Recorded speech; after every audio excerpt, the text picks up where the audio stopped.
क्या आप जानते हैं कि राक्षसों के राजा रावण का जन्म कैसे हुआ था? एक समय की बात है, पाताल लोक में रहने वाले असुरों के राजा सुमाली देवताओं से पराजित हो चुके थे। देवताओं को हराने की तीव्र इच्छा में सुमाली ने एक योजना बनाई। उन्होंने सोचा कि यदि उनके वंश में कोई अत्यंत शक्तिशाली और बुद्धिमान संतान जन्म ले, तो वही देवताओं को पराजित कर सकती है।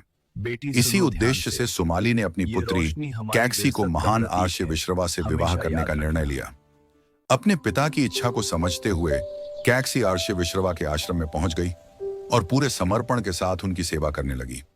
उसकी निष्ठा, तपस्या और सेवा से प्रसन्न होकर एक दिन आर्य विश्रवा ने उससे उसकी इच्छा पूछी।